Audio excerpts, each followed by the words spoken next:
pastor Seu, evangelista William, a todos obrigado pela receptividade à igreja. Podeis tomar assento, queridos.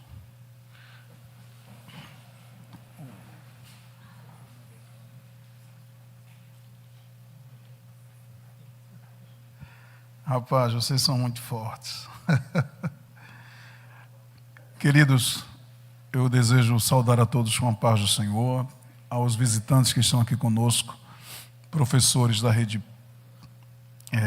municipal ou estadual também. Sejam muito bem-vindos em nome da Igreja Assembleia de Deus em Toledo. Queremos agradecer a Deus pela vida de cada um de vocês. Eu quero agradecer a Deus pela vida do nosso pastor presidente, pastor Vicente Mariano. Tenho plenas convicções que ele já está nos assistindo também. Muito obrigado, pastor, pela oportunidade, pela permissão em poder vir e estar com o senhor e a equipe de obreiros e esta igreja.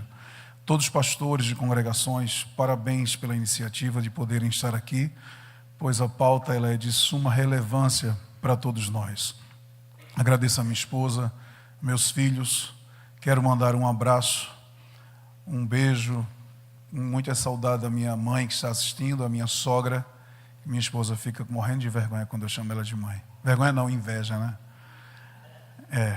Mas minha sogra, Deus abençoe e que o Senhor Deus continue abençoando a senhora aí no estado, amigos que já estão conectados também e nos pediram o link da transmissão.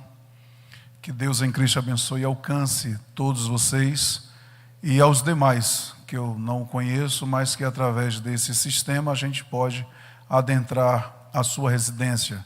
Pastores, amigos, colegas, profissionais da área, muito obrigado. Queridos, eu vou só fazer um link de ontem para hoje para que a gente continuar. Desejo também dizer a todos vocês, mais uma vez, que me compreendam hoje e ontem. Eu estou aqui como um profissional da área de psicologia e realmente o assunto é voltado para esta área, tá bom? Mas eu quero aproveitar o ensejo. Ontem nós não tínhamos tempo, enquanto minha matéria não está aí na tela. A Bíblia é possível? Algum texto? Ok? Por favor, Gênesis 27 e 1. Vamos ver. Queridos, aqui está um dos textos na Bíblia Sagrada. E aconteceu que, como Isaac envelheceu, os seus olhos fizeram o quê? Se escureceram, de maneira que ele não podia. Eu estou falando de uma dificuldade, de uma deficiência visual. Ok. Agora veja 32, Gênesis 32, versículo 30 e 31. E chamou Jacó o nome daquele lugar Peniel, porque dizia: tenho visto a Deus face a face, e a minha alma foi salva. E saiu-lhe o sol quando passou a Peniel, e Man da sua, quer dizer, ele andava com déficit. Ok. Agora, por favor, Êxodo capítulo 4, versículo 10 e 11. Então disse Moisés ao Senhor: Senhor, eu não sou homem eloquente, nem de ontem, nem de anteontem, nem ainda desde que tens falado ao teu servo, porque sou pesado de boca e pesado de língua. E disse-lhe o Senhor: quem fez a boca do homem? Ou quem fez o mudo, ou o surdo, ou o que vê, ou o cego? Não sou eu, o Senhor? Aqui eu estou falando de pessoa com dificuldade de fala, de expressão oral, e o Senhor, ainda respondendo a Moisés, ele traz esse saber a ele. Quem fez o mudo, o cego, o surdo? Ok. Pule, por favor, para Levítico, capítulo 19, versículo 14. Não amaldiçoarás ao surdo, nem porás tropeço diante do... mas terás temor do teu Deus, eu sou o Senhor. Então, eu estou trazendo algumas passagens da Bíblia Sagrada, que é a regra de fé do cristão, aonde dentro dela e do conteúdo dela, nós mencionamos e trazemos à luz e o conhecimento de pessoas que têm uma deficiência, que têm uma necessidade, uma especialidade, como você queira trazer essa nomenclatura. E quando nós olhamos para este livro aqui, e temos ele como nossa referência, nós precisamos entender que este é o livro dos livros. Dizia Joaquim Barbosa: se ele estiver embaixo da minha biblioteca, ele é a base, é a estrutura para sustentar todos os outros. E se ele estiver em cima, ele é a coroa de toda a literatura escrita. Quando nós olhamos a literatura, a Bíblia Sagrada, a palavra de Deus, que os cristãos, que os evangélicos, que aqueles que creem em Deus, a seguem e a têm como sua regra de fé, nós observamos que ele é um livro completo, é um livro atual, é um livro que ultrapassa os séculos, os tempos, e é uma palavra que traz para nós todos os assuntos que nós precisamos ter e entender na nossa vida. Então, por que eu inicio hoje trazendo esse entendimento? Porque nós precisamos desenvolver em nós a empatia e entender que pessoas com dificuldades, especialidades, deficiências. Obrigado. Pessoas com essas especialidades, elas têm em todo o tempo. Há uma expressão em que nós podemos trazer que, enquanto terra existir, o pobre haverá. Então, encontrar uma pessoa com uma necessidade, até de pedir uma ajuda, é algo que também está no contexto. Então, é preciso nós termos a compreensão e termos a empatia. Repito isto. A empatia é você se colocar, procurar sentir aquilo que o outro está sentindo, passando e vivendo. Então, quando a gente fala de inclusão, quando a gente traz esse assunto, é um assunto de muita relevância para nós. É um assunto atual. Até comentei hoje acerca da relevância, da importância desse assunto para nós, para todos que estamos aqui enquanto sociedade que somos. Porque nós somos cidadãos, nós somos pessoas da sociedade que contribuímos com nossos impostos, com nossa vida, com nosso comportamento, com o nosso trabalho, com a nossa mão de obra, com o nosso processo civil, né, na questão eleitoral, na questão de um serviço militar, de um serviço à sociedade. Então, todos nós precisamos entender que nós fazemos parte desta história e nós estamos aqui hoje. À luz da história, se nós formos trazer um pouco só de lembrança, antes do SUS ele ser evidenciado e instaurado, nós tínhamos muitas complicações a nível de saúde sanitária. Existiam hospitais, por exemplo, psiquiátricos, as questões mentais elas eram tratadas de maneiras subhumanas. Existiam pessoas que elas eram tratadas com banhos gelados, com choques, com máquinas furadeiras que faziam furos na cabeça das pessoas, porque ela tinha um comprometimento mental e as pessoas não sabiam lidar com aquilo, e essas pessoas eram isoladas. Elas eram colocadas às margens da civilização. Muitos morriam, muitos eram sepultados, as famílias os rejeitavam e não queriam saber. Então, depois de muita evolução a nível e conhecimento e conquistas sociais, que vem sendo desenvolvido a questão do SUS, que vem sendo organizada essa questão de saúde, antes mesmo do SUS, o antigo INAMPS, aqueles que têm um pouco mais de experiência de idade como eu tenho, vai lembrar um pouco disto, que saúde era para quem tinha dinheiro, era para quem tinha possibilidades e condições. O SUS, muitas vezes, eu vejo muitos cidadãos reclamando, mas olhe, por favor, pare um pouco e agradeça. Isso é uma conquista, isso é algo muito importante. E pasmem vocês, muitos países de primeiro mundo não têm esse sistema que temos. Então, isso é muito importante sabermos, zelar, honrar, e isso faz parte. Então, quando nós trazemos um pouco de conhecimento acerca de inclusão, nós precisamos entender que isso faz parte da nossa vida. Você que frequenta uma igreja, você que é de uma escola, você que é de uma empresa, veja que muitas conquistas estão sendo alcançadas. Nós já temos empresas que elas ajudam, cooperam com vagas de pessoas com deficiências, não é? Isso contribui bastante. E quando a gente vai tratar aqui de ontem, TDAH, e eu falei um pouco ontem, só fazendo um link, repito, de ontem para hoje, a gente traz a importância dos pais que aqui estão, familiares, que sabe, procure ajuda, vá aonde os especialistas estão, acatem as orientações profissionais, tenham cuidado com nomenclaturas, até que você não receba um diagnóstico de uma pessoa capaz, que estudou e se preparou para aquilo. Procure entender, esteja com a sua mente aberta para isto, não é? Isso faz parte da vida, isso faz parte, e nós precisamos entender que nós temos uma vida social e diária, tá? Antes que esqueça, me veio à memória agora, eu não anotei em papel nenhum, me permitam, cadê o pessoal do departamento infantil aqui da igreja? Miriam, por favor, levantem as mãos, gente, assim.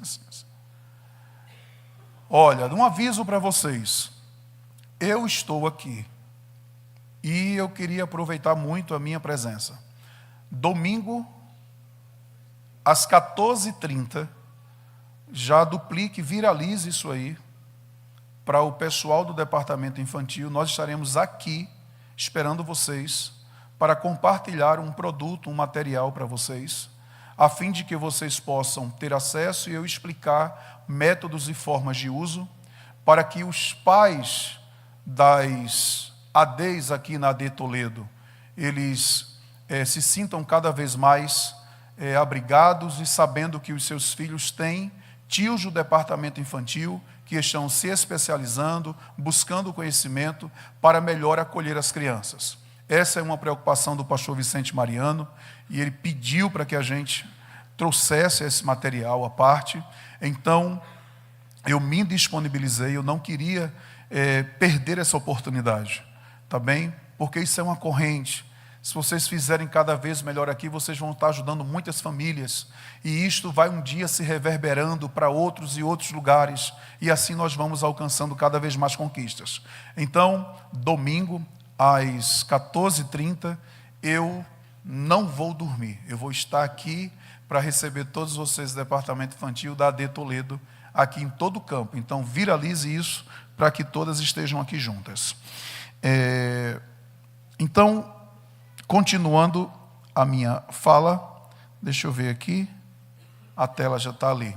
Então, queridos, nós estamos em um momento de hoje, eu até disse que iria... O nosso livro, O Meu Filho é Especial e Agora, como falamos ontem, essa é uma das perguntas que todos os pais que recebem diagnósticos fazem de maneira natural. E no livro você vai encontrar muitas orientações, você vai encontrar algo sobre a síndrome de Tourette, por exemplo. Eu falei que não fazia parte da pauta, mas só iria dar uma pincelada, tá? É um processo degenerativo, é um processo que compromete a formação, a construção da criança, do adolescente. E quais são alguns tiques que acontecem involuntariamente por conta do comprometimento motor e de algum desenvolvimento cognitivo. Tocar o nariz, piscar os olhos com frequência, inclinar a cabeça, fazer caretas, chutar, tocar em suas partes íntimas, independente do ambiente que esteja e aonde esteja, seja na sala de aula, seja no meio da rua, na praça, seja aqui no meio onde vocês estão na igreja.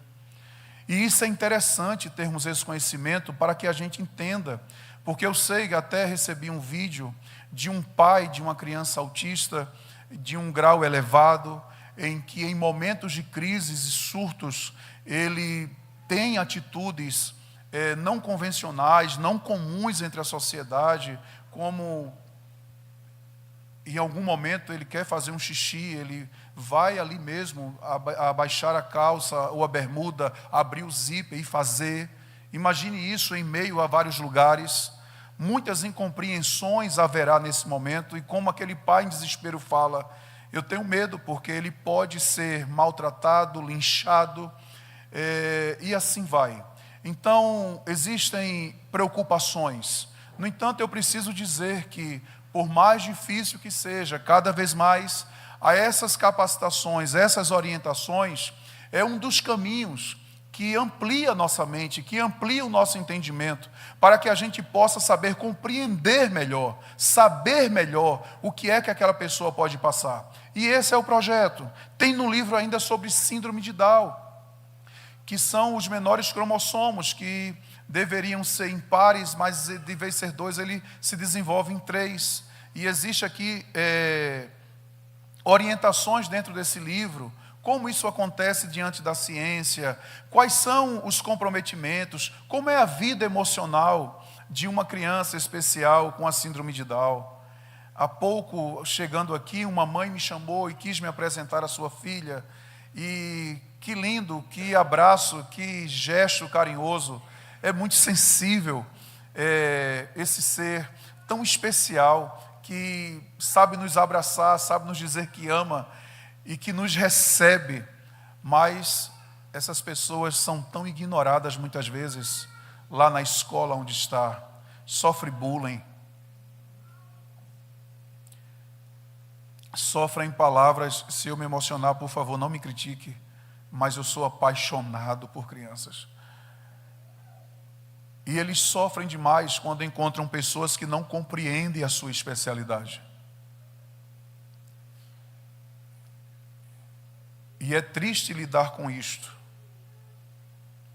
Eu acho que eu conto aqui no livro a experiência de uma que não queria ir mais para a escola, porque apanhava tanto na roda dos colegas na escola, que ela chegou a entender. E olhe que para ele entender que uma pessoa o odeia, isso custa muito.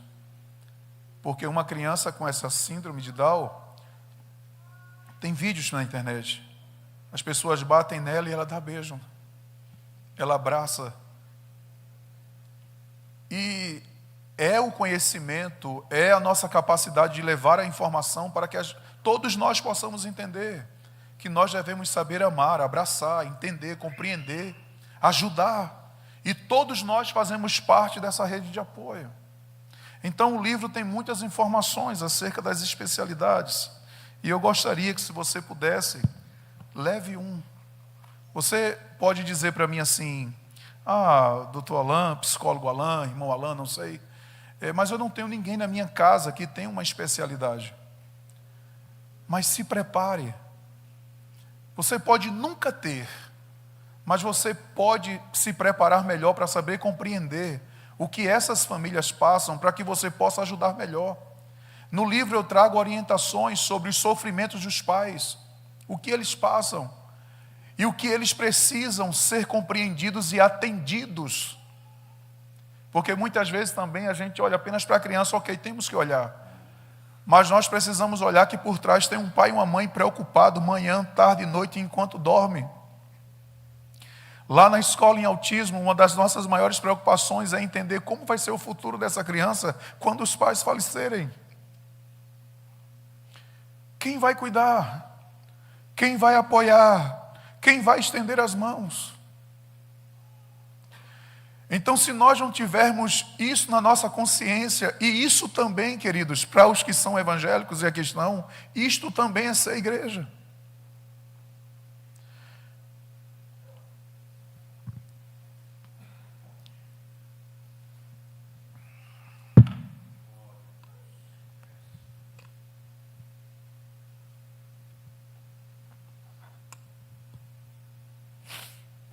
Eu tenho colegas da minha profissão que dizem para mim: Alain, sextou, desliga o teu celular. E às vezes eu venho com um chip da clínica comigo. Eu não desligo o meu aparelho celular. Só se eu estiver dormindo eu não poder atender uma pessoa. Mas eu já tive experiências de estar em meu ambiente religioso, de receber mensagens e ligações de pais precisando de ajuda, fora de hora, fora da clínica. E isso para mim não é nenhum incômodo, porque eu amo o que eu faço. Uma das experiências marcantes foi um dia estarmos na igreja e o culto começou e de repente o telefone tocando, e eu vendo quem era, e eu sair e voltar antes do culto terminar, e de boa, tranquilo.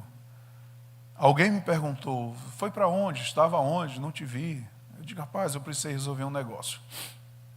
E que negócio foi esse? Uma adolescente trancada num quarto, com um fio no pescoço, sobre a cama dela, em cima de um banco, a mãe desesperada pela janela querendo entrar, e ela dizia, eu só quero falar com o meu psicólogo. E se meu celular tivesse desligado naquela noite? Então, eu sei, mas sou eu, isso sou eu.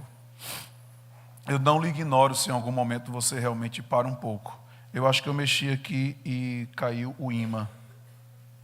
Não sei onde ele foi parar. Caiu. Sorry. E graças a Deus aquela adolescente está viva. Foi muito bom ter chegado do lar a tempo. E ela poder tirar aquele fio do pescoço dela. Enfim. Então nós precisamos entender que todos nós somos seres emocionais. E hoje nós vamos falar sobre autismo. Permitam-me passar a questão de minha apresentação. Foi falado ontem. O autismo tem o seu mês de divulgação, de fixação de conhecimento e de saberes. E dia 2 de abril é a data que se comemora, que fortalece, que divulga-se, que desenvolvem o conteúdo acerca do saber sobre o autismo. O autismo tem suas cores características. O vermelho, o azul, não é? Alguns ainda aderem o verde, o amarelo também. Existem fitas que muitas crianças usam, que põem no seu pescoço, não é? Como casadinho ali de um quebra-cabeça, e aquilo vai identificando. Os carros têm adesivos, muitas vezes, e ali tem mensagem, aqui vai um autista. E muitas vezes, você entende por que vai um símbolo daquele ali? Eu vou lhe falar hoje.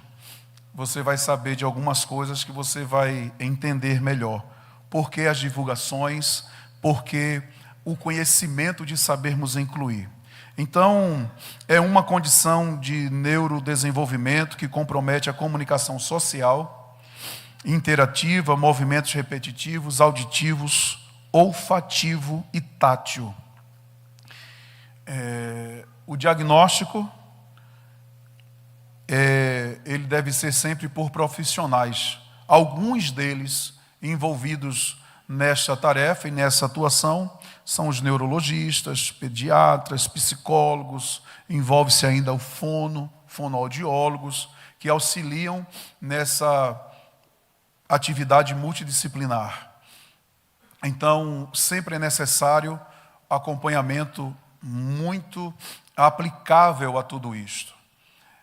Como eu falei ontem, hoje, e sempre, né, na realidade, desde que eu sou criança, todo ser humano, todo brasileiro, ele é um médico, né? Ele sempre diz o que pode fazer, o que deve fazer. E nesse mundo que estamos vivendo hoje, de tantas nomenclaturas, nós encontramos muitas pessoas que vêm trazendo essas ideias. Não, eu acho que tem, eu acho que tem. Tem, eu estava olhando na internet e ele é assim, ele é assim. E, por favor, evitem dar nomenclaturas a qualquer pessoa, a não ser que uma pessoa especialista da área vá lá e realmente ateste aquilo, com laudo, com pesquisas, com aplicações de avaliações, com exames, pois existem muitos equívocos em nomenclaturas dadas, tá? Recentemente, um amigo que nos pediu para atender um de seus filhos e nós orientamos a fazer uns procedimentos médicos para juntarmos tanto a avaliação do neurologista, da pediatria e dos testes e avaliações psicológicas. E foi muito bom ter seguido aquele caminho para que ele entendesse que o filho dele não era autista, mas tinha uma desaceleração e uma necessidade de trabalhar algumas potencialidades diárias da sua vida emocional e cognitiva. Então, ao identificar tudo isso e ao ver que não era o autismo, foi mais fácil o atendimento terapêutico ir se desenvolvendo e ajudar o desenvolvimento cognitivo e capaz que aquele adolescente ele seria capaz de desenvolver e de aprender. Então, por favor, queridos pais, todos nós, a gente deve ter cuidado com nomenclaturas, com dizer eu acho que tem. Então é muito importante termos esse cuidado. Como falamos ontem, crianças neuroinflamadas, crianças saudáveis que correm, que brincam, isso e aquilo. Muitas pessoas estão confundindo, eu acho que ele vai ter o TDAH. E outras que vêm tendo algumas questões comportamentais, como um isolamento. Aquela criança está isolada. Eita, ela é um autista. Por que você diz que ela é um autista? Ela fez algum exame? Ela fez algum acompanhamento médico? Ela fez procedimentos de uma avaliação? Não. Então tenhamos cuidado, porque aquela criança pode estar sofrendo com alguma coisa emocional. Aquela criança pode estar sofrendo no âmbito da sua escola, do seu lar, alguma violência, alguma questão que está comprometendo a sua vida. E ela se anula e se isola. Mas não é porque eu vejo uma pessoa isolada que eu vou dar uma nomenclatura a ela, ou eu querer dar um diagnóstico. Nós temos muitos casos dessa natureza. Hoje ainda conversávamos com uma das pessoas que aqui está me ouvindo, e nós conhecemos essa família, aqui de uma cidade a quase 200 quilômetros daqui, de onde estamos, em que, por um bom tempo, as pessoas pensavam que aquele menino tinha o autismo, mas, ao encontrar um médico capaz, ele passou a entender e foi pesquisar, e encontrou que aquela criança vinha sofrendo há tantos anos com muitas infecções, que comprometeu a sua audição, comprometeu a sua verbalização, as suas questões vocais. E tudo isto levou sofrimentos a esse menino que estava em crescimento. E ele sofria muitas vezes por não falar, por sentir muita dor, batia sua cabeça na parede. E o ato de a criança chegar a fazer isso é porque ela quer se livrar da dor interna que ela está sofrendo. E muitas vezes nós não entendemos, ela está sofrendo.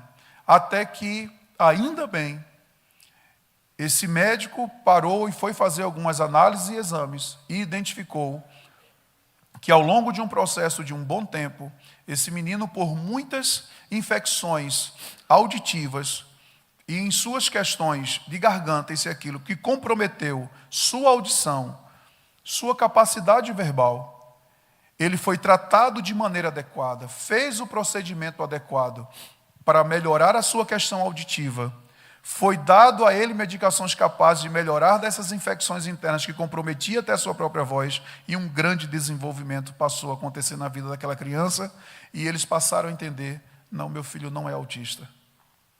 Então, por favor, mais uma vez eu digo a todos nós, tenhamos cuidado com nomenclaturas, é muito importante. O que é que você acha, mãe? O que é que você acha? Olha, tu não viu não, eu vi na internet aqui, olha só como ele faz, olha só. Gente, enquanto um especialista, enquanto um auxílio multiprofissional que vai envolver professores, psicopedagogos, psicólogos, neurologistas, essas especialidades juntas contribuem para que chegue-se a um determinante e diga-se, e, além de tudo, sobre o autismo, o seu nível, porque eles são classificados em nível 1, 2 e 3, e o que cada nível desse compromete o desenvolvimento de uma criança, de um adolescente, não é? De uma pessoa que vai ter isto aí. Então, esses casos que você está vendo aí na sua tela,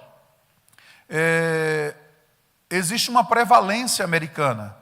Os Estados Unidos, eles têm estatísticas e eles acompanham isso com bastante frequência. Só para você ter a ideia, eu coloquei aí, eu não sei se você consegue ver direito, mas em 2003, era quantos casos lá? Quem consegue enxergar? Obrigado, meu irmão. Olha lá, era um caso para cada 150 crianças em 2003 em diagnóstico. 20 anos depois, em 2023, eles fizeram uma atualização dessa prevalência, dessa estatística. E olha como isso passou. Passou a ser um caso para cada... Olha como 20 anos atrás esse número era bem menor. Então, o que contribuiu para isto? O que também vem a ser isto? Vejam bem, queridos. Existem grupos de pessoas que querem atestar que isso tem muito a ver com questão alimentar, com questão geográfica, com isto e aquilo. Tudo isto ainda no campo da ciência é puro achismo. Nós não podemos dizer, não, a criança, o filho daquele casal, ele nasceu tem o autismo, porque ele está na região árida, na região disto ou daquilo. A ciência, ela trabalha com muita exatidão. Se é algo que não tem algo concreto, ela não afirma, ela tem cuidado com isto. Então, você vai ver na internet, muitos, eu acho que é isso, eu acho que é aquilo. Porém, nós entendemos que uma das coisas que contribuiu para chegarmos a uma atualização, isso eu falo lá nos Estados Unidos, é que as informações se ampliaram, o conhecimento aumentou, a acessibilidade à saúde melhorou. Então, o preconceito diminuiu, para que esses pais viessem poder ser entendidos e alcançados. E daí em diante, continuando essa informação, aqui no Brasil nós não temos uma estatística estruturada, como lá nos Estados Unidos, acerca de números de pessoas com autismo. Há uma estimativa de cerca de 8 milhões de pessoas que têm o TEA, transtorno do espectro em autismo, tá? Então, o que acontece? No entanto, nós que atuamos e trabalhamos um pouco nesta área, entendemos, queridos, que esse número é muito maior. E eu vou dizer a vocês alguns fatores que comprometem essas questões, tá bem?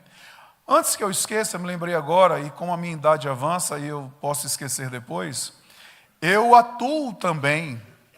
A minha abordagem de atuação é a TCC, de 4ª geração.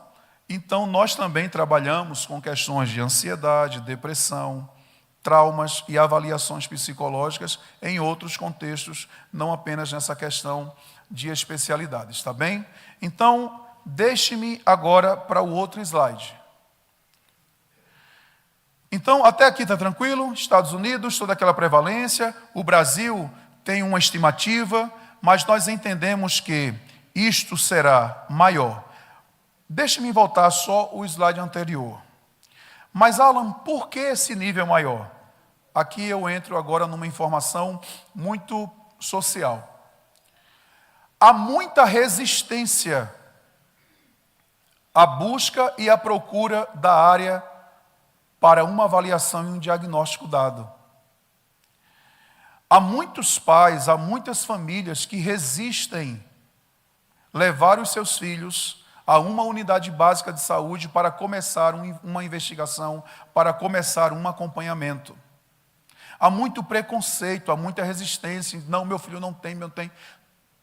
Eu sei que isto dói na mente, do coração de um pai, de uma mãe. Porém, Você, enquanto pai, enquanto mãe, precisa estar atento, porque a resistência a isto, além de prejudicar você, está prejudicando também, até mais, a criança. Porque no momento que ele recebe um diagnóstico, ele vai ser melhor atendido em muitas áreas, gente. Por exemplo, existem escolas, eu acredito que aqui no município de Toledo deva ter. Cadê os professores? Eu estou vendo uma ali que está olhando para mim, ela é uma mesma, ela é uma mesma. Existem professores que atendem crianças especiais. Há regimentos internos, dentro da organização municipal, de contratação a esses profissionais que se especializaram, fizeram uma pós, para atender e recepcionar crianças com especialidades. Então, o que acontece? Na hora que uma criança recebe um diagnóstico, a rede municipal vai saber acolher e direcionar melhor o seu filho para um profissional que vai saber atendê-lo. Por quê? Este atendimento vai ajudá-lo no desenvolvimento dele saber entender, na capacidade de aprendizado, porque ele não vai aprender da mesma forma que as outras crianças aprendem. Mas ele é capaz sim de aprender. Eu atendo, ele não me larga. Vai que ele esteja me assistindo, não vou nem dizer o nome dele. Ele não me larga, mas entre alguns, tem um que quando ele veio a primeira vez na clínica, ele olhava para mim e fazia umas caras e caretas, e a mãe dele falando comigo, eu digo, caramba, eu tenho que acessar ele, eu preciso conquistar ele, eu preciso que ele permita que eu entre no mundo dele. E nós fomos desenvolvendo o acompanhamento terapêutico. E dali em diante, quando eu conseguia, eu digo, opa, agora é minha praia. E aí fomos desenvolvendo, hoje ele está muito desenvolvido. Ele chegou, ele não falava com ninguém, ele tinha muita dificuldade de comunicação, e era uma das preocupações, ele tem 21 anos de idade. E era uma das preocupações dos pais, era essa dificuldade de socialização, comunicação, de saber ir, de saber vir. E esse era o desafio e a pauta, esse era o construto que eu deveria desenvolver no trabalho, do meu atendimento. Resumindo tudo, depois de um período de tempo, foi tão legal a evolução, o desenvolvimento, a capacidade que ele tem de aprender, que nós fizemos uma entrevista estruturada no centro da cidade onde eu moro. Bora, você vai agora conversar comigo, entrevistar pessoas, só para ele entender e ver o que ele aprendeu durante o processo terapêutico. Ele hoje anda de ônibus sozinho na cidade, vai para a integração, pega outro. E sabe mais o quê? Ele é baterista da igreja. Então, é muito fantástico isso, sabe? Eles são capazes. Uma professora compartilhou comigo ainda ontem, que ela trabalha com um que tem uma idade, mas que o desenvolvimento cognitivo dele é de uma criança ainda de menos de 1 ano de idade. E ela conseguiu identificar isto. E está sendo desenvolvido entre ela e essa criança, a gente chama na terapia cognitiva de um rapport. Que é um envolvimento, é ele permitir que a gente acesse ele. Porque se ele não permitir isso, você pode aparecer pintado de ouro. Você pode aparecer mostrando nota de 100, bonitona assim na frente. Não vai. Então é preciso essa delicadeza, esse entendimento, essa capacidade de saber entender, compreender e acessar. Então, quando essas pessoas se especializam e trabalham para isto, essa criança ela vai ser melhor atendida. E deixe-me lhe dizer mais. Eu conheci um lugar que eles desenvolvem um trabalho tão bom com isto, e como eles têm ajudado muitas famílias. Tá? Eu vou contar alguns casos. Que bom. Trava esse relógio hoje, Senhor. Para que né? Isso é na tomada, não é nem pilha, né? Se fosse pilha, mas é na tomada. Senhor? É uma foto do relógio. Ah, tá. Então vamos lá, queridos. Os níveis de autismo e seus comprometimentos. Os sinais, por favor, aumenta aí só para eles lerem, porque aí eu estou lendo só. Vocês vão ler essa tarja azul, tá? Como é que aumenta aí meus... eita, foi muito, né? Passou dali, não foi? Perdão. Eupa. Vamos lá, todos vocês. A tarja azular. 1, 2, 3.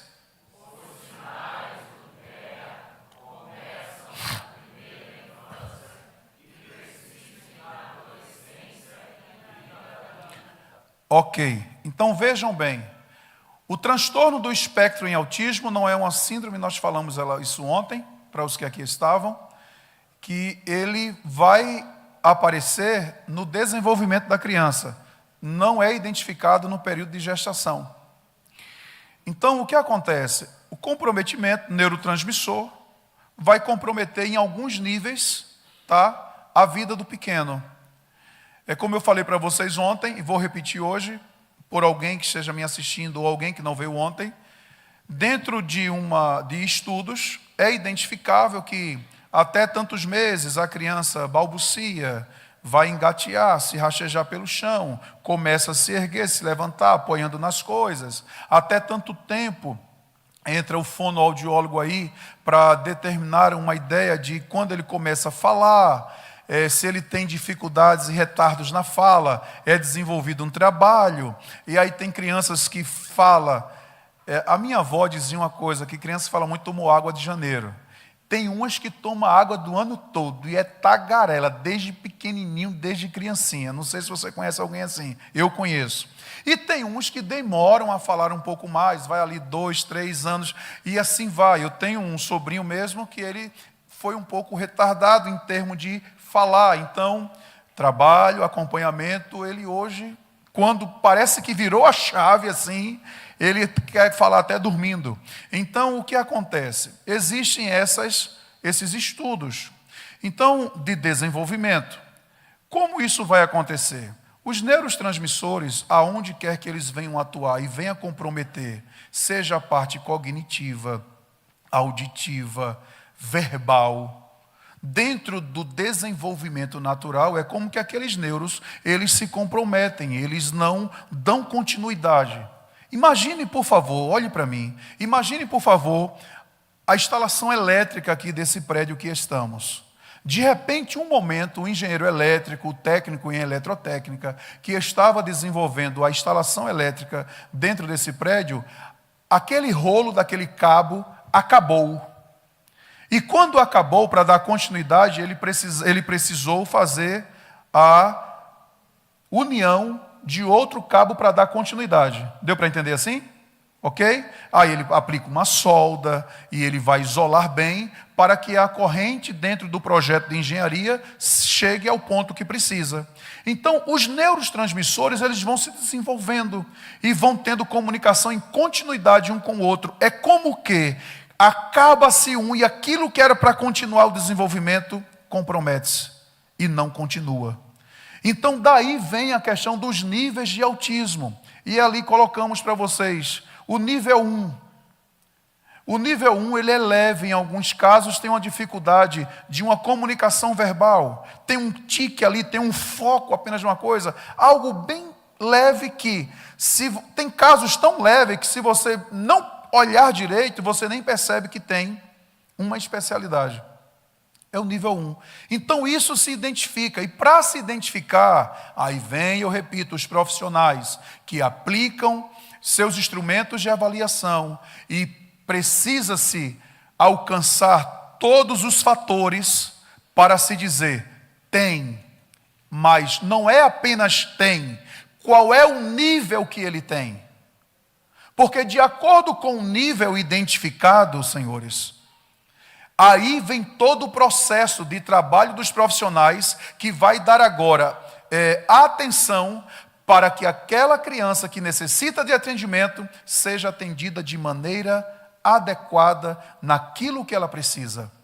Então lembra agora, veja a importância do trabalho de um professor lá numa escola.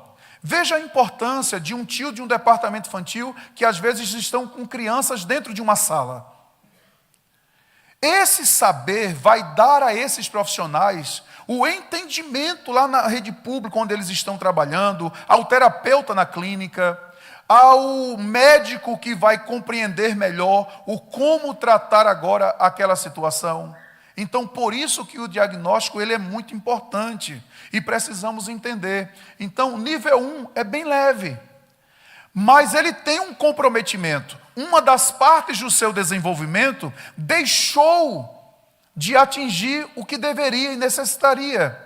Então, dentro dessa necessidade, vem agora os profissionais trabalhando para investir naquela construção cognitiva, aonde quer que seja, para que ele venha a se desenvolver.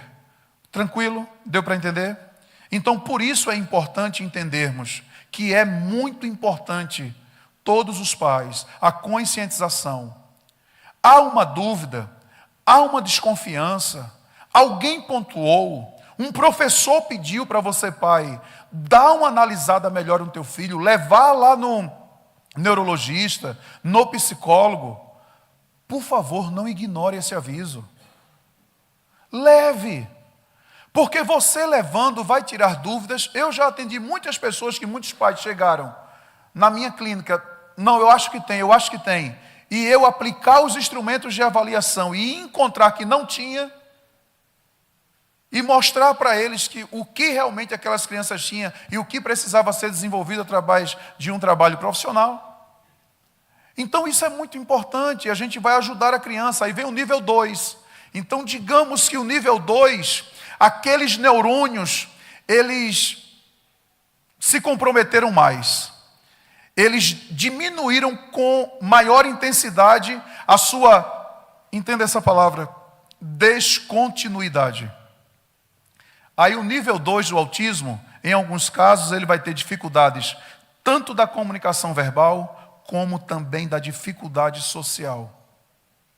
Porém, ao identificar esse nível, repito, os profissionais que vai vir atuar, eles vão ajudar justamente a desenvolver nessa criança essas habilidades para compensar os déficits que no seu desenvolvimento foram comprometidos. Então, por isso, o acompanhamento pediátrico, terapêutico, pedagógico, ele é muito importante, gente. E aí o nível 3. O nível 3, aí é o nível grave. Dificuldade de comunicação verbal, não verbal, limitações sociais, cognitivas, fixação em foco, dificuldades de mudança e até em rotinas. Olha como aumenta um nível do outro. E olha como os desafios dos profissionais, eles também vão aumentando de acordo com o nível. No entanto, sem essa especialidade encontrada, sem esse nível detectado, a criança ela vai sofrer mais tempo ainda e sofrer mais, porque como eu não sei o que ela tem, o nível que ela está, eu não sei como ajudar ela melhor. Então é muito importante nós termos essa atenção. Olha, esse nível 3, por exemplo, mudanças em rotina. Deixe-me lhe falar de um caso. O pai ia para uma igreja que a família frequentava sempre por uma rua. Mas houve um dia que a companhia de água precisou isolar aquela rua para mudar uma encanação. Porque o pai mudou o trajeto da rua, entrou numa antes, o gatilho veio de uma crise dentro do carro na criança, que começou a gritar com o pai que estava dirigindo, por que ele mudou o lugar, você não está indo para o mesmo lugar, eu quero ir pelo mesmo lugar. Só para você ter uma ideia o que pode acontecer. Eles fixam uma rotina.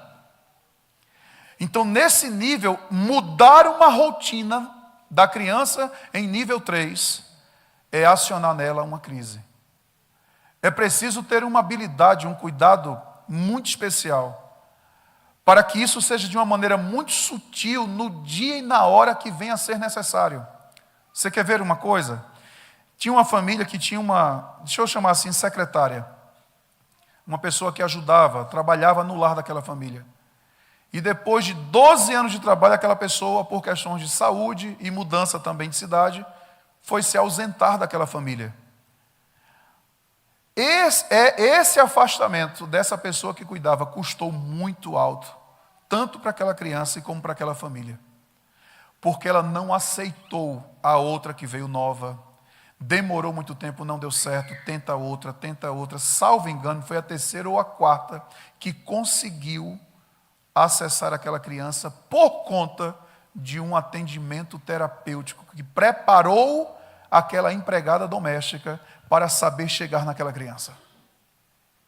Então veja como as fixações de rotinas, elas são muito severas dentro deles. Se eles dizer assim, esse microfone, ele vai estar aqui, mas eu não quero que esse botão de ligar e desligar fique para cima, não coloque para cima. Coloque para baixo do jeito que ele quer que fique. Porque ele sabe se você mexeu. O baterista, uma ocasião, aqui não tem uma batera. Ah, tem, está aqui, é digital. Nós mudamos os pratos, uma vez depois que estava evoluindo, né? Tiramos os pratos, pegamos as baquetas, jogamos para um lado e fomos com ele lá no ensaio da igreja. Na primeira vez, ele chegou e foi querer ficar nervoso e a gente foi conduzindo ele em tudo que a gente vinha desenvolvendo na terapia, sobre o cuidado, a necessidade que nem sempre vai ser possível estar do jeito que a gente quer. Tudo isso vai sendo trabalhado. E aí ele quis ficar nervoso e coçou a cabeça de que vai quebrar tudo agora, velho. Estou ferrado, vou pagar uma bateria. E aí ele chegou e tal, respirou, aí pegou a baqueta. E ele tem um jeito de colocar a baqueta. E o canto onde se coloca. Quando ele olhou o prato, eu não sei de nada de música, mas eu coloquei em lugar totalmente diferente do outro. Mas ele sabia onde era cada um e quantas voltas ele dava nessa racha ou nesse parafuso que aperta. Ele tem fixado na mente dele. Se você mexe nisso, ele bate no prato, ele identifica que faltou, que alguém mexeu em uma das voltas do parafuso. Veja a capacidade de fixação que ele tem. Nós acompanhamos uma situação de que um pai, ele precisou levar meses para conseguir inserir o filho na unidade escolar, por conta da dificuldade social. E isto, com muito acompanhamento terapêutico e psicopedagógico, foi necessário, por mais de um mês, ele ser atendido e receber uma criança por vez, até 2, até 3, no carro, no estacionamento da escola. Até que ele conseguiu ir descendo do carro e ir chegando lá. Isso levou 4, 5 meses. Então são trabalhos, são insights. Insights são ideias que vai vindo. O que eu posso fazer para melhorar isso? O que eu posso fazer para compreender? Como que eu posso fazer para ajudar? Nunca você chegar e querer impor o que você acha que é. É preciso que ele recepcione você, para que ele permita que você diga alguma coisa a ele. E é esta questão, senhores, que nós necessitamos ter em compreensão. Eu posso hoje pegar o meu filho, hoje já são tudo grande, o mais novo já é maior do que eu, mas enquanto criança pegar e dizer, vem aqui agora, meu amigão, é para cá agora. Mas uma criança autista, eu preciso ter muito cuidado como eu vou tocar nela. Por quê? Entenda isso. Olha essa próxima slide. Meu sonoplasta, por favor. Obrigado. A primeira, leiam para mim. 1, 2, 3. Segure isto. Eu já encontrei em muitos ambientes pessoas que dizem assim, aquele menino grita muito. Que absurdo. Aquele menino não tem educação. Ele grita bastante. Ninguém aguenta. Pois bem, os estudos nos mostram que essa hipersensibilidade auditiva tem um déficit tão grande da capacidade dele sobre a questão de sua capacidade de saber ouvir. E é tão sensível os seus tímpanos, que para ele conseguir ouvir você, ele precisa gritar. Somente ele gritando é que será capaz dele permitir que o seu som entre na cabeça dele. Deixa eu lhe dizer um caso. A criança autista chegou em casa e disse: mãe, a minha tia me bate. Imagina, uma mãe que é mãe, a criança chegar em casa e dizer que a tia bate. Meu Deus, pode ser a crente mais santa aqui da igreja de Toledo. Ela vira uma leoa, ela vira na besta da fera. Ela vai com cima para cima com tudo. Vai ou não vai? É teu filho. Misericórdia, não vai não, é? Mas vamos lá. E essa mãe foi no outro dia procurar a diretora. Diretora, que história é essa? Minha filha chegou em casa e disse que a professora bate nela. E a diretora disse: sério, sério. Ai, opa, tá. Mãe, faz o seguinte: amanhã, chegue 5, 10 minutos antes de tocar a entrada e sente na sala com ela. Poxa, a diretora foi top ali. A diretora se ligou o que estava acontecendo. E a mãe foi. E a mãe sentou lá no fundão da sala e a menina na cadeira dela, que eles também, quando fixam uma cadeira para sentar, não tire essa cadeira dele. Não coloque outra criança no lugar dela. Se lá na salinha do departamento, se ela fixar e dizer: essa é a minha cadeira, por favor, deixe ela sentar ali até o dia que ela quiser sentar. Porque tirar ela daquele lugar vai ser um gatilho para uma crise. Então, queridos, aí vai começar a aula. A criança está lá. Aí lá chega a professora. Estou vendo vocês, professoras aqui, bem animadas, felizes da vida. Vocês amam a profissão de vocês e isso é lindo. E aquela professora era uma daquelas que chegava assim: bom dia, crianças! Bem animada. Quando a professora entrou, que deu esse bom dia bem animado, a garotinha virou para trás e disse: eu não disse à senhora que ela me bate? Você entendeu? A hipersensibilidade auditiva dela transferia no seu entendimento, transferia na sua forma de ser, que a professora, ao expressar em um tom de voz mais alto, era como que ela batia nela. Então, aqui entra um detalhe que nós precisamos entender, que é necessário. Crianças que têm hipersensibilidade auditiva, elas precisam de abafadores para ajudar a desensibilizar. Esse processo de desensibilização, ele é muito importante para crianças que têm o TEA, para ele ir sabendo se adequar ao ambiente que tem barulho. Teve uma família que levou 3 a 4 meses para conseguirem sair da salinha do prédio anexo até adentrar em um culto com todo mundo junto.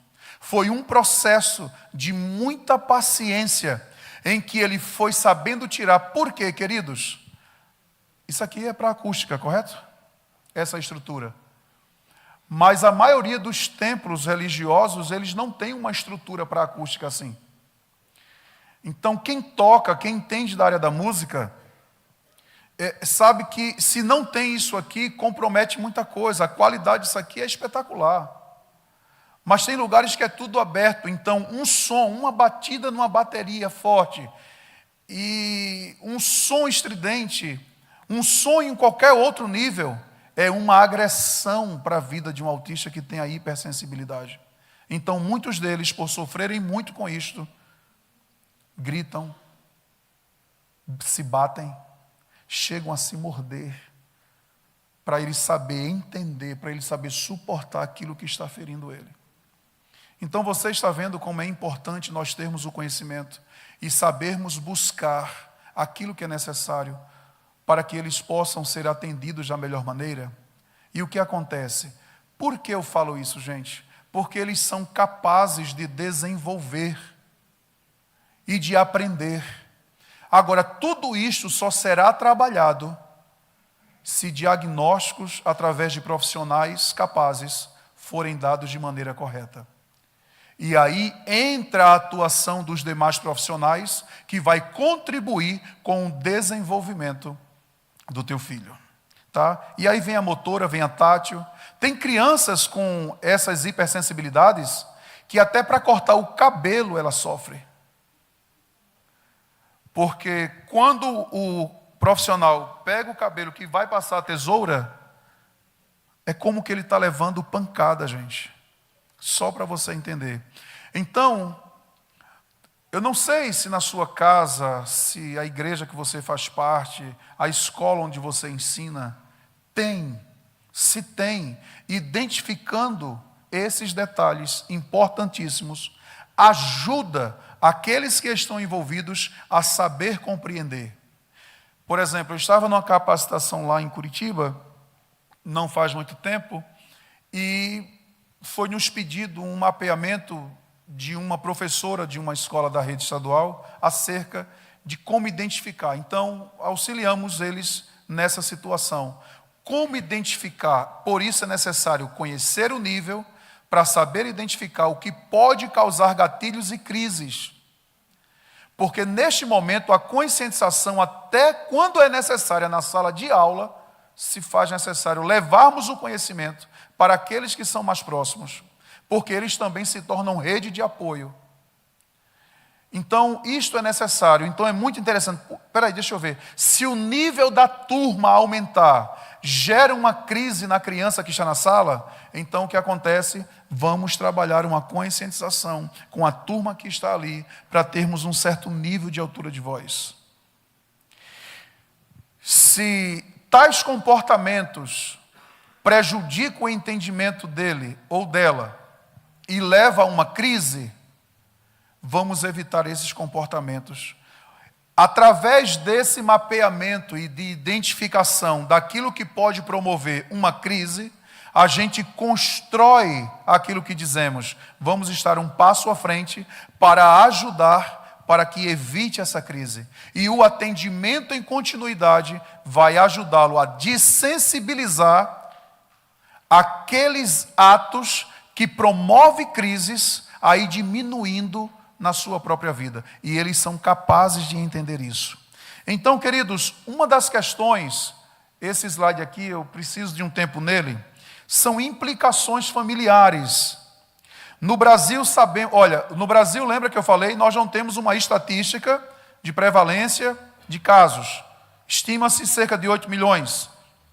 Porém, olha uma estatística que tem aqui sobre o autismo no Brasil. No Brasil, sabemos que a cada 5 casos diagnosticados, até 4 chegam à separação dos cônjuges. Por quê, queridos? Por muitas coisas. Porque o tema desse livro que escrevemos é este: o meu filho é especial e agora? Porque esta é a pergunta, o entendimento, o pensamento, um turbilhão de ideias que vem na mentalidade dos pais, dos familiares, e como vai ser. Então, muitas vezes isso soa como um desespero. E aqui vem, muitos pensam que é o fim. Outros imaginam que não serão capazes de dar conta da criação daquele filho especial. Outros pensam que os seus filhos serão incapazes e nunca poderão desenvolver. Outros até compreendem que a falta de acesso à rede de saúde vai ser um fator que comprometerá e ele não vai saber suportar, ele não vai ter condições de ter um acompanhamento particular. Gera problemas emocionais. A autoestima vai lá para baixo. Afeta as finanças da família. Compromete até a relação conjugal do casal.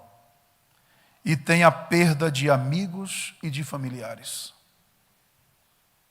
Esses 9 pontos fazem parte, acredito que até de outros, mas foi o que eu consegui trazer para vocês aqui hoje, dentro do que a gente analisa há algum tempo. Eu estava em um outro lugar dando uma palestra dessa, e quando estávamos uma capacitação, isso aqui é uma palestra conscientizadora, tá bom? Isso aqui não é uma capacitação de atuação, tá bem? Ok. Então vamos lá. E numa palestra conscientizadora também, e quando nós chegamos a um ponto desse aqui, Aí uma pessoa levantou a mão e disse: agora eu estou entendendo. Lembro que ele se emocionou naquele momento. E ele disse assim, compartilhou conosco: nós excluímos o nosso familiar do meio da nossa família, por conta do filho dele especial. Porque no processo do dia a dia, imagina uma criança que não fica quieta, imagina uma criança que grita, imagina uma criança que pega em tudo, que derruba tudo, que onde está organizado ele chega e desorganiza. Isso vai comprometendo a paciência dos outros, que não entendem o que eles estão passando. Então isso foi excluindo aquela família dos demais. Eu estou falando da família mesmo de sangue, tá? Isso foi fazendo com que, digamos que nós somos 5 irmãos, e aquele dali, o mais novo, tem um filho especial.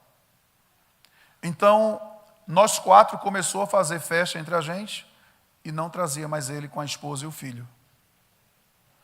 E isto foi afetando a vida deles.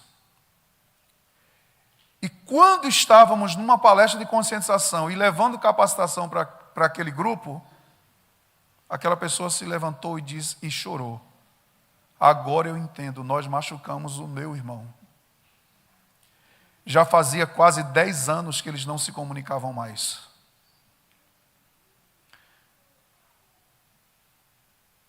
Olha, a minha saudosa mãe dizia uma frase assim: dê uma bala ao meu filho que os meus lábios adoçarão.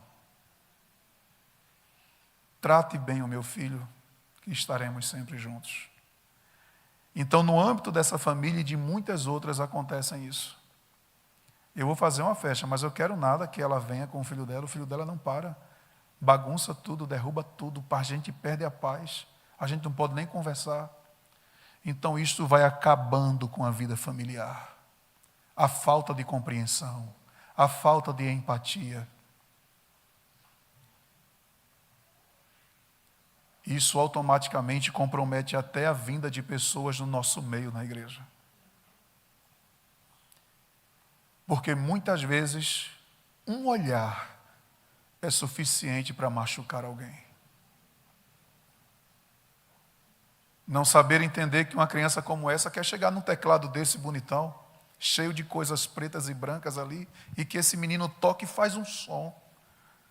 Pegar esse sax, pegar essa bateria, não sei, um microfone desse é tão bonito falar. E ele quer correr e ele acha bonito o celular dela, e quer tocar nela, e quer pegar, e quer tirar alguma coisa do lugar. Quando uma pessoa aparece assim, os pais têm culpa. Os pais não sabem educar. Que menino mal educado. E nós não temos empatia porque aquela família está sofrendo. Eu já atendi mães que por 6 anos não tinha mais relação sexual com o seu esposo. 6 anos que ela não ia no salão de beleza. 6 anos que perdeu o emprego porque ela passou a ter que ficar em casa com o filho. 6 anos que sentiu-se desprezada pela própria família. 6 anos que deixou de ir na comunidade religiosa que ela ia. Deixou de viver. E passou a olhar e a ver as incompreensões cada vez maior de todas as pessoas. Ela desenvolveu uma autoestima tão baixa, quadros de pensamentos depressivos, que ela não tinha mais a libido e nem prazer na vida. E você acha que isso só acontece com uma pessoa lá de fora? Nós temos muitas pessoas que muitas vezes vão a uma igreja que estão sofrendo essas coisas. E se nós não compreendermos? E se nós não entendermos? Como que eu posso ser rede de apoio, Alain? Pode. Você que é familiar, entende, compreende. Gera amizade, gera empatia, gera acessibilidade. Olha que ideia legal. Deixa eu trazer um pouco da capacitação. Estou eu indo no supermercado e eu sei que o meu amigo, o meu irmão fulano de tal, com a sua esposa, tem toda aquela dificuldade. Ou vai um, os dois nunca podem ir, porque ir com a criança é uma dificuldade, e essa família se isola. Então eu estou no supermercado, olha como eu posso ser uma rede de apoio. Meu amigo, tudo bem? Estou aqui no supermercado, você precisa de alguma coisa do supermercado? Passa a lista, eu compro, depois tu passa o cartão ou passa o Pix para mim. Você está sendo uma rede de apoio. Você gera envolvimento com aquela família, aquela criança começa a não lhe ter mais como um estranho. Então você vai desenvolvendo uma convivência com aquela família de 20 minutos, 30 minutos. Chegou 1 hora, 2 horas, ela não estranha mais você em nenhum ambiente de sua casa. Ou você na casa dele. Por que você não pode dizer um dia para aqueles pais: ei, vai para o shopping dar uma volta. Eu vou ficar 1 hora hoje do dia com o teu filho. Deu para entender? Vai lá no salão de beleza, vai fazer o cabelo, as unhas, vai ter um dia de princesa. Eu fico com ele aqui e brinco com ele até você terminar. A gente vai estar ajudando, a gente vai estar apoiando, a gente vai estar tirando um pouco desse peso que essa família sofre tanto. Então, muitas vezes, a falta de orientação, de acompanhamento, gera todos esses pontos. Não vai ser mais capaz, eles não vão mais aprender. É um turbilhão de pensamentos e ideias na mente de um pai e de uma mãe, que passa. Você não sabe, mas tem crianças autistas que se suicidam. Você não sabe, talvez você não ouviu, mas a gente acompanha um pouco de perto. Existem pais que vão embora, abandonam a esposa na clínica quando recebe o diagnóstico. Quando a mulher chega em casa, tudo foi levado, saiu, deixou apenas um bilhete e desapareceu. E a mulher sofre com isso, a mãe sofre com isso. Então, eu acredito que há uma importância tão grande disso aqui para as nossas vidas nessa noite, de você lá onde você vai, o senhor que é um pastor, o senhor que é um líder, a senhora que é uma líder, nós que somos profissionais, sabermos entender melhor as pessoas. Antes de nós olharmos e julgar, antes de nós olharmos e apontar alguma coisa, a gente ter a capacidade de perguntar: precisa da minha ajuda? Eu posso ser útil a você em alguma coisa? Ainda que a gente não saiba fazer nada, mas chegar para essas pessoas que estão sofrendo, só elas sabem o quanto, e dizer: posso te ajudar? Porque às vezes elas não têm nem com quem conversar.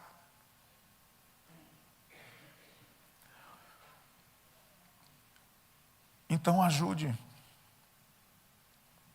Se você não sabe como, leve esse livro e lê alguma coisa. Tem professores aqui, não sei se você conhece eles, são da rede pública. Quando tiver reuniões de pais e mestres lá na escola, senhores, vai, não falte. Há uma ausência muito grande da nossa paternidade nas reuniões escolares. Muitas vezes os professores estão gritando, dizendo: eu quero ajuda, porque eles sofrem também e sofrem muito. Se você muitas vezes em casa tem uma criança especial, muitas vezes naquela escola tem 10, 12, até mais. Tem professores que são incompreendidos por pais.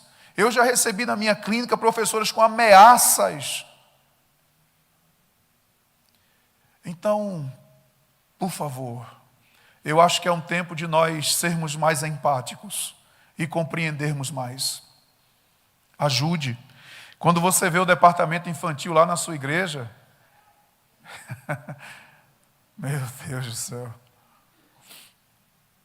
esse povo é tudo voluntário, gente.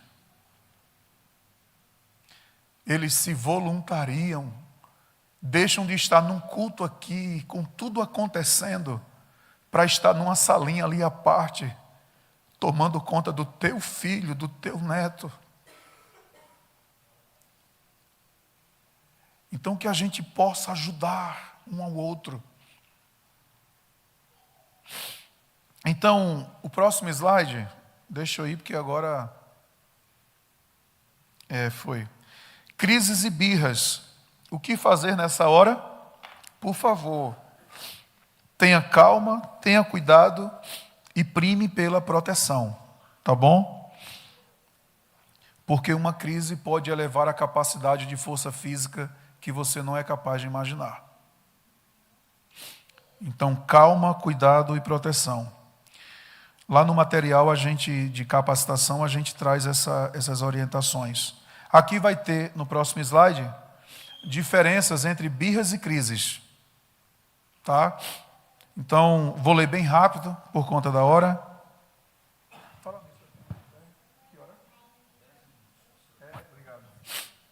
Foi mal, me empolguei, tá vendo?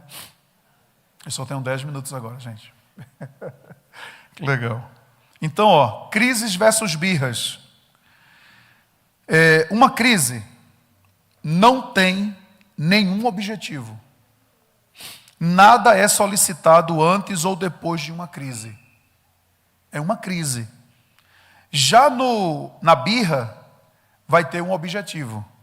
A pessoa faz birra para conseguir algo.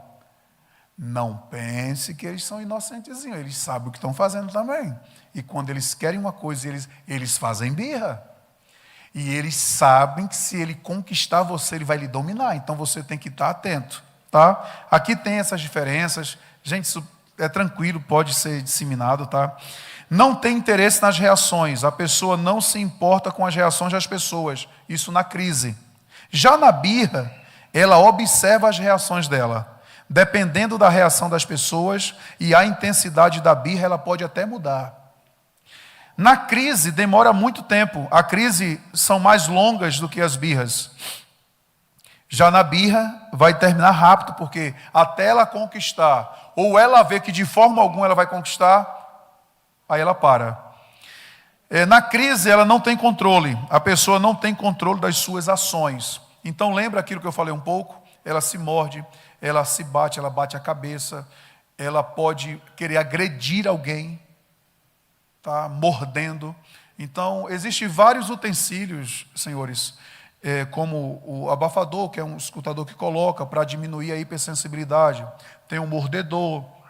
E tem vários utensílios que dentro desse mundo do espectro em autismo foi desenvolvido para que, de acordo com cada situação, ela possa ter um acessório aonde ela direciona aquele movimento dela, tá bom? Para evitar machucões. Autoflagelação é o que eu estava falando agora na crise. Ela se morde, ela se machuca. Já na birra, ela não se machuca. Então é interessante sabermos diferenciar uma coisa da outra. Nesse próximo slide, vai vir um entendimento para o acolhimento. É importante, por favor, essa tarja azul. Eu sei que vocês enxergam bem. Eu estou vendo bem daqui. Vocês conseguem ler assim desse tamanho? Vamos lá? 1, 2, 3.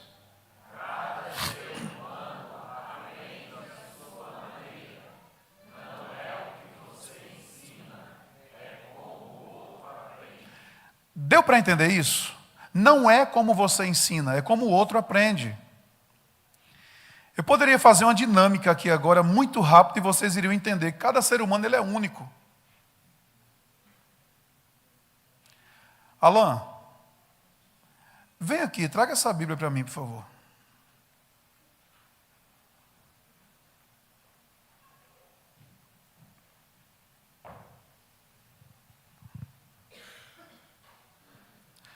Obrigado, pode voltar.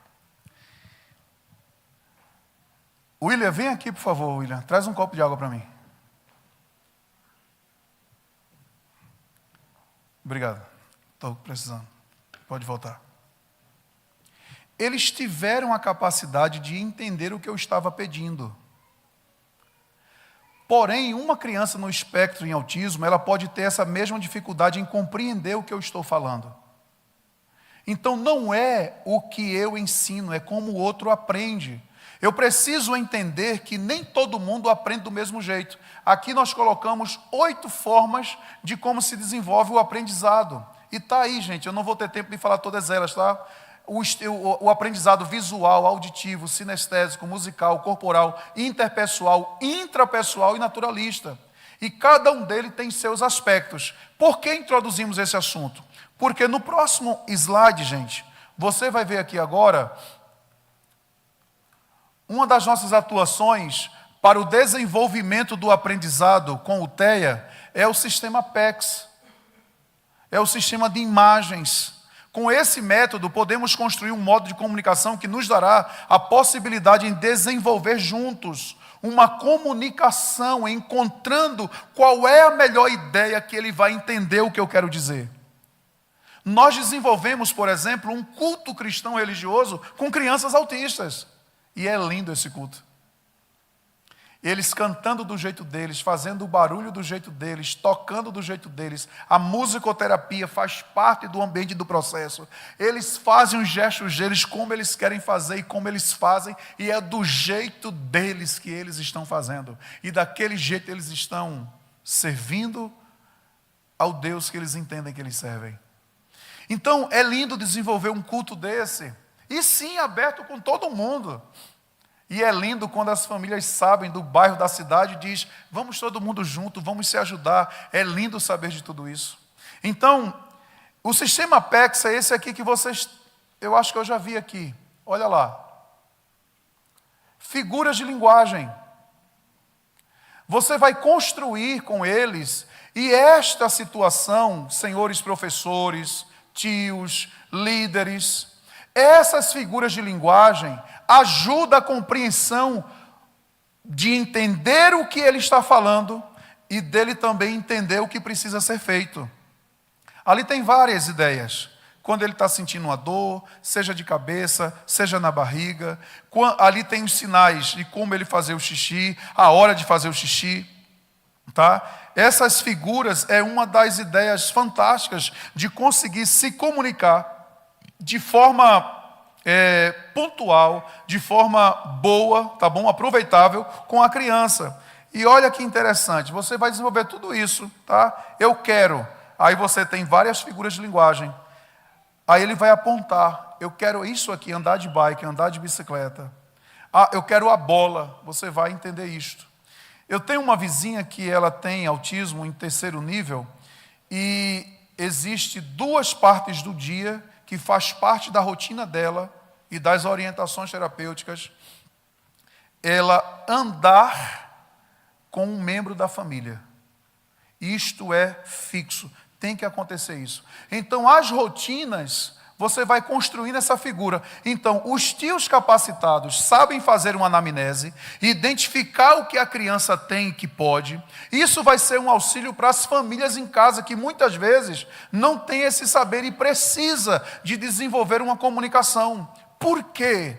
Eu falei ontem para vocês sobre o TDAH, gente.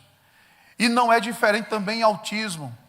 2 semanas atrás, eu estava com uma pessoa de um outro estado do sudeste do Brasil, e ele falou para mim, a minha neta apanha. O pai dela bate nela. Ela é autista. Por falta de paciência, por falta de compreender, por não entender muitas vezes que ela quer aquilo e a gente quer tomar a força. Não é assim, é do meu jeito. Não, por favor, não é. Entende, abraça, olha, compreende isso. Você arrancar ela de maneira abrupta é algo muito dolorido. Então, essa capacidade de compreendermos, ela é muito rica. Então, construir essas figuras de linguagem, vocês podem dar aos pais dessas crianças a capacidade deles melhorar a comunicação na casa deles. E por final, aqui vem, né? Isso aqui eu acho que foi o que eu vi aí com vocês, né? Essas rotinas, quadros de rotinas. Quando eu chego no lugar, qual figura eu vou entender para o que eu possa executar aquilo? Então ela vê a figura, ela vai fazer aquilo ali. Então isso é uma construção de linguagem que vai se desenvolvendo, tá bom? Hora de pintar, hora de ler, hora de cantar. E aí o que acontece? Eu vou finalizar aqui, o meu tempo acabou. Qual é a rotina que você precisa construir? Na sua salinha. Então você vai desenvolvendo essas linguagens e essas interações com a criança autista. Senhores, eu espero ter contribuído com todos vocês. Eu espero que cada um de vocês, quero agradecer de coração àqueles que são profissionais da rede pública de ensino.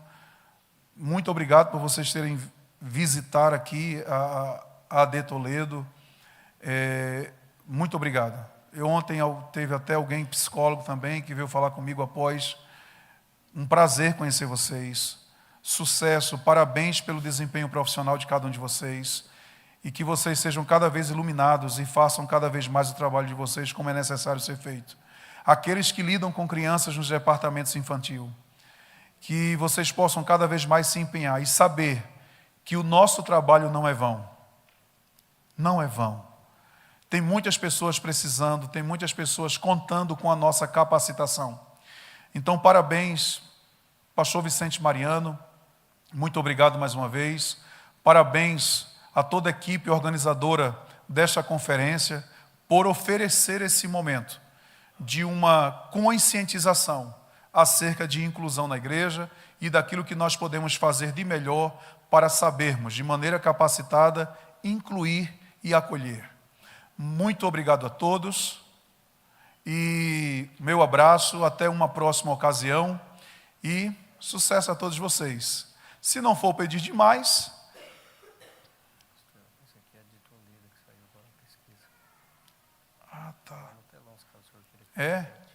Olha, gente, eu estou recebendo aqui uma orientação, meu sonoplasta, técnico, engenheiro de som, de mídia, de tela, coloca esse negócio aí que o pastor mandou para você.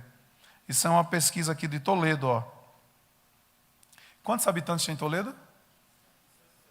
160 mil? Uma pesquisa feita, chega a 1,1% da população que recebeu o diagnóstico. Esse número pode ser maior, né? Porque muitos ainda não procuraram o diagnóstico. Interessante. E ali vai ter ali o perfil etário.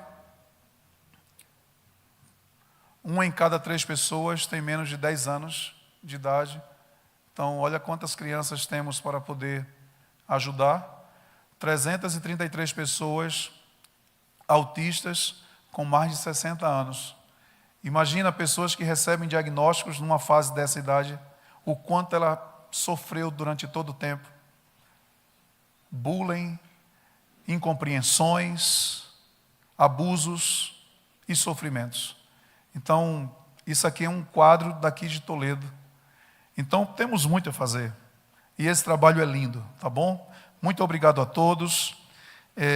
Eu espero, mais uma vez, repito, ter contribuído com o seu conhecimento, ter tocado no seu coração, para que você possa fazer parte desse exército de pessoas que se tornam rede de apoio, que se tornam pessoas mais empáticas e que vai ajudar aqueles que precisam.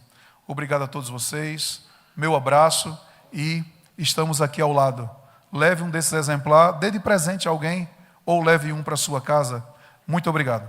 A quem é de direito o microfone, eu repasso nesse momento